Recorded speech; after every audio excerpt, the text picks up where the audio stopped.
Never fails. Rounded off lug nut and a broken stud. And you know, our Impala's not even in the shop for that. Actually, it's humming as I'm going down the road, swerve to the right or to the left. We can tell we have a wheel bearing problem. That's what it's here for. But today on Tech Garage, we're going to address that. But even more important, we're going to have to fix these lug nuts and studs.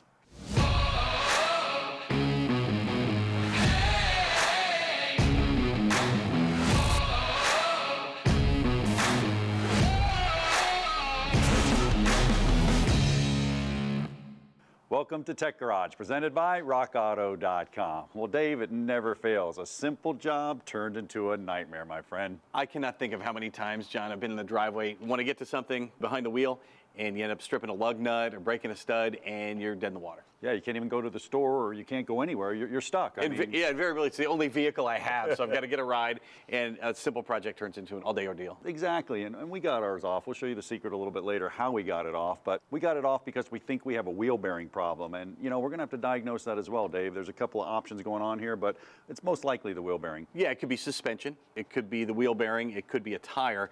We've done a visual inspection of the suspension. Everything looks like it's intact. We've wiggled stuff.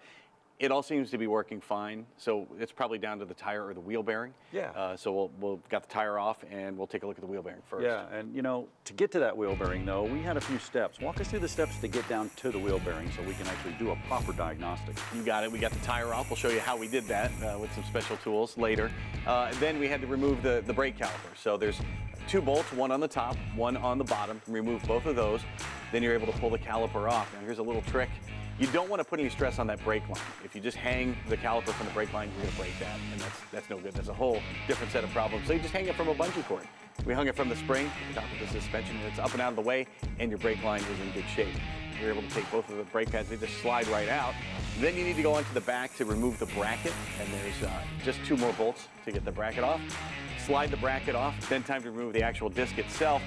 Of course, I yanked on it a couple times, then I realized there's a Torx bolt holding it on there. So I grabbed the Torx bit and pulled that bolt right out, and we were able to slide the disc right off, and here we are. Well, there you go. Now, if you suspect a bearing problem, Dave, you can drive along in your car. Before you get to this point, you can actually swerve to the right or left. And what's going on there is you're shifting the weight of the car either onto the bearing or off of the bearing. So at least you can isolate it to a side. That's what we did. Another thing you can do too is you can actually change road surfaces. We do this a lot on Tech Garage because it's a pretty easy tip. You're just going down, let's say, a nice asphalt or concrete road. A concrete road here, nice and smooth, or a bridge, and then you change surfaces onto a bumpy asphalt road. If the noise changes, most likely it's in the tire. If the noise stays the same, well, it's probably a bearing issue. And then you can take it a little bit further. You can get a stethoscope like this, put it on there and listen for it. Remember, you're taking 5,000 pounds off the car, Dave, so it may be a little harder to hear. You got a solution for that as well. Yes, sir. You thought I had my Walkman from back in 1986 here. No, this is actually an electronic version of the stethoscope. I like it because you can adjust the volume. You're not blasting your eardrums out every time you listen to it. So you take the microphone and you put it right here on the bearing itself in this case. And as you, as you turn it there, it sounds like that thing's like full of sand or grit or something. Yeah. And that is, it's no bueno. That's got to come off. That's a bad bearing right there. Yep. Yeah. And you're used to this anyway. It's like, can I have a cheeseburger and fries, please? Clearly, I'd like the supersize. Thank you very much. Absolutely. And what Dave was listening to is actually through his stethoscope. You can hear this here. That grind is not good. Now, you can also take the wheel at 2 o'clock and 7 o'clock and wiggle it back and forth and see if there's any play. If it's not that obvious, this one probably would be. This is what a good bearing sounds like. You can't hear it. That's how it's supposed to be. And it's kind of hard to turn. That's a good thing. Well, Dave, we got the diagnostics down. We know it's a wheel bearing, a wheel hub assembly here. It's a whole hub assembly. On the back, there's an ABS connector back here. I already have it unplugged. We'll kind of snake it out, take good care of that. Dave, what else do we have to do back there? That ABS connector is actually getting in the way of a bolt that we have to undo here. There's 3 on the back of the hub in this case. So you remove that one bolt already once you got the ABS connector out. And I've got 2 more bolts here. This one's the tricky one here, so we'll get that one out of the way first. It's hiding up here, and let me see if I can... That's exactly where it is. It's right here on the top, so if I turn that around, that's what he's actually up against. Here's the ABS connector right here. The other one's on the other side. Now remember, the axle's going through here, and the last nut he has is right down on the bottom. You can see that one down there pretty good. But Dave, you get that out. I got that one out already. You get that last one out. Yes, sir. And we should be pretty close. Yep. There we go. All right, they should both come off now. All right, you got it off now. Now you got an axle nut right here, which usually has a bunch of torque on it. Some of them can be staked, some can be oblong, so you may have to put a little pressure on. I'm just gonna use a gun.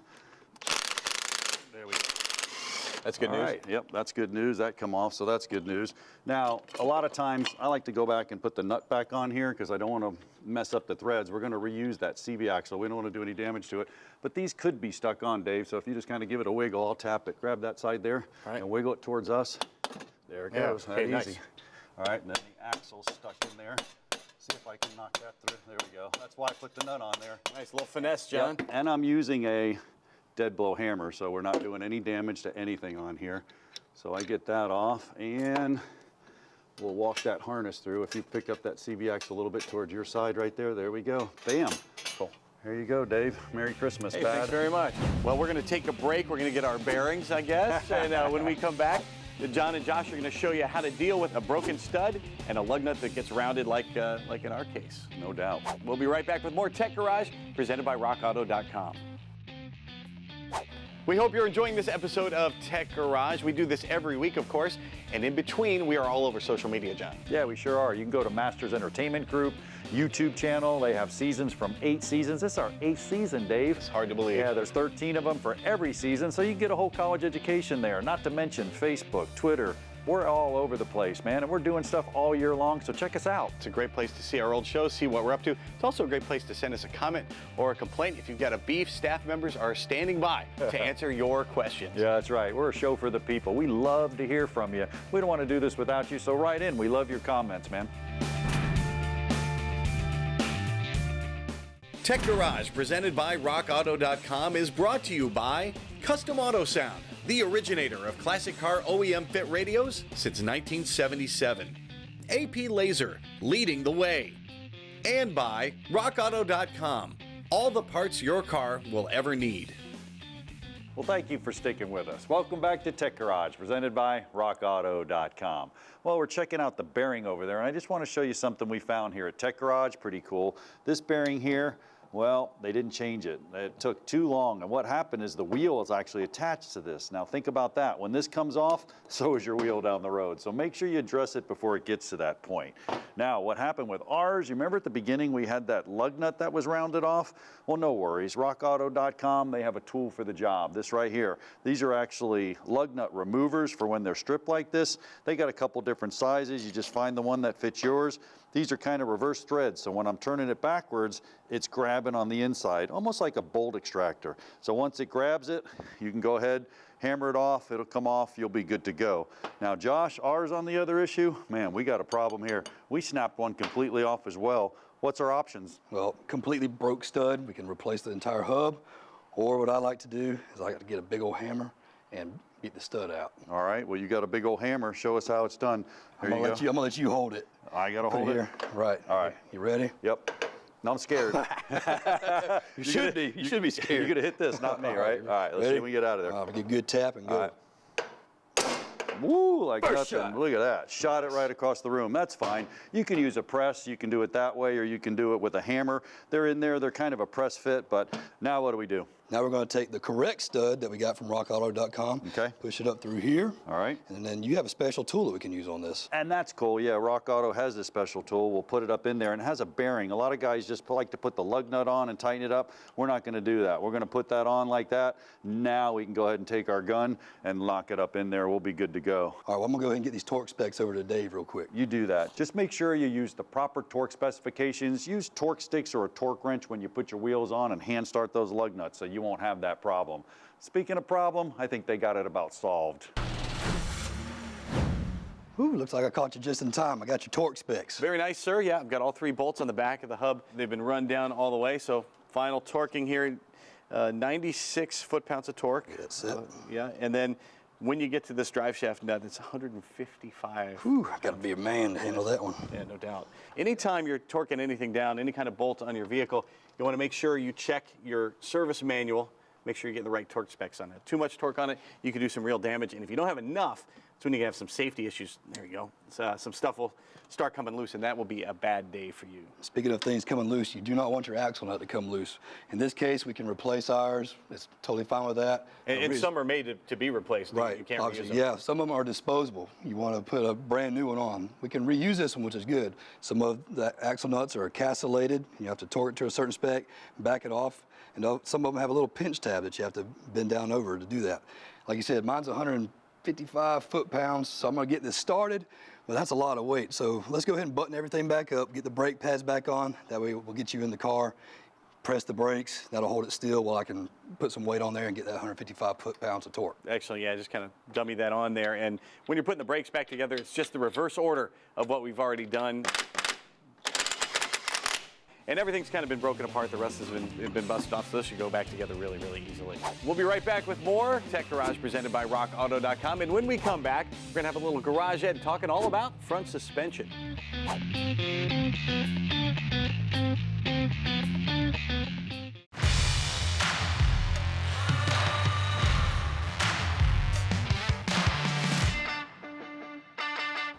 Welcome back to Tech Garage, presented by RockAuto.com. Well, we made it to the segment called Garage Ed, and it's all about the suspension fundamentals, my friend.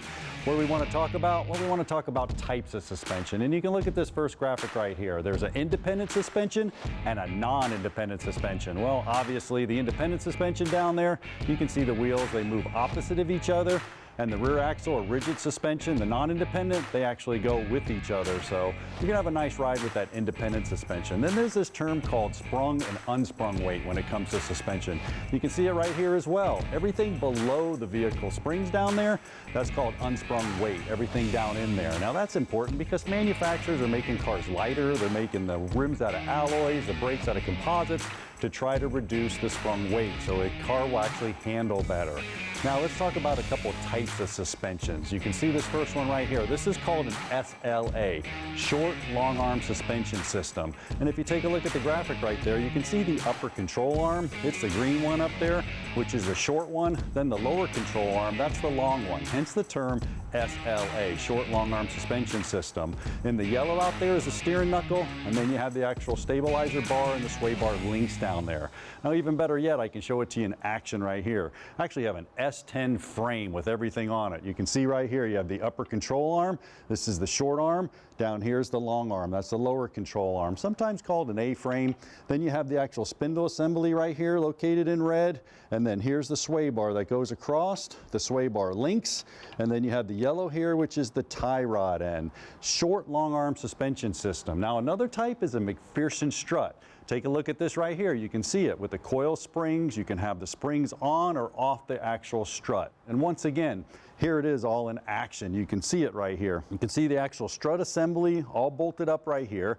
Start down here at the bottom. Down here at the bottom, here's your actual knuckle right here, your steering knuckle, your steering shaft, coming up to an actual strut assembly. Now your strut assembly has the spring built in, the actual spring which supports the vehicle weight.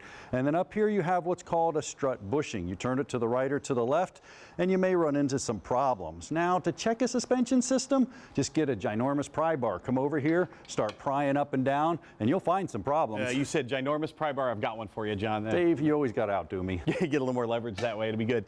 And here's some of the parts John showed you, and here's what can go wrong. This is a control arm that has seen better days, and you can see here on the bushing, clearly that thing is shot. And over here, ball joint, same story. The grease is all gone and the bushing is shot.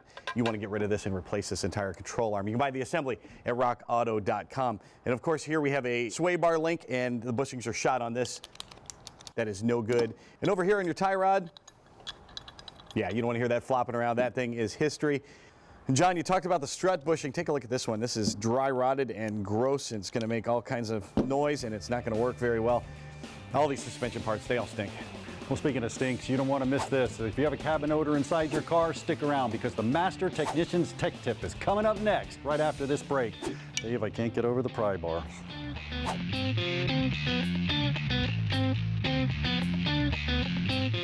Hey, you sitting there in your easy chair drinking your morning coffee? Hope you're loving this episode of Tech Garage. Guess what? Another way to do it again Sunday morning on Motorhead Garage. Absolutely. Motorhead Garage is all about products, people, vehicles, all kinds of cool things. Do not miss Motorhead Garage. Here it is.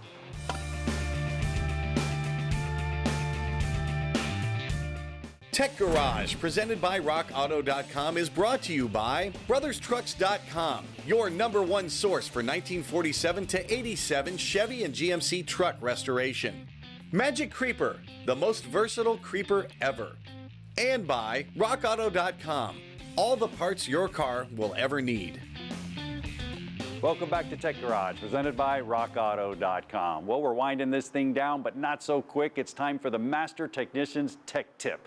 And this week, it's all about the cabin air filter. It's an overlooked service that a lot of people don't do just because they don't realize they have a cabin air filter. What is a cabin air filter? What does it do? And why do we even have one? We'll take a look at this right here. You can see it located right there to the air intake system, the ductwork. Now, this is important. Number one, you don't want the odors and all the pollen and everything in the cabin. That's probably the most important, but there's some hidden things you might not know. Think about it. The air's going through there, right there, through the blower motor, and it's going through the evaporator. That's E, and then it goes over to the heater core, which is H. So if you're taking dirty or unfiltered air and you're running it through your evaporator or your heater core, well, your evaporator is not going to be efficient. You're going to start losing your air conditioning, and your heater core is not going to be efficient. You may lose some heat. So you don't want to do that. You want to make sure you change it. How do you change it? Well, it's real simple. Just look at the graphic right there. You can see it's under the hood like it is on our car, or you may have it under the glove box there. So just go in there, look in your service manual, and figure out where yours is. They're usually pretty easy. I can demonstrate it right here for you on our Challenger. It's right up here on the cowling or the bulkhead of the car. There's a little plate right here. We got the hood up. So I'm just going to pop that off. And when we pop that off, it's hard to see down in there, but it's in there. I'm going to pop open a little cover, and I can see it peeking out there. But what I want to do is kind of note if there's any arrows of which way the air is flowing and stuff, so I don't get confused when I go to put it back in. But I'm going to grab it. I'm just going to slide it right out of here. And when I slide it out of here, oh, now this one, this was really not in that bad a shape. I've seen them a lot worse. Now I'm going to note the arrow, the directions, but it's on here and it's going to go into the case. Now, I always like to do this cool trick. Check this out. So I'm going to take our brand new one right here, and you can see the light shining through there, real bright. Now this one, man, I've seen them with rat's nest, birds, all kinds of stuff in here, and you can barely see the light coming through.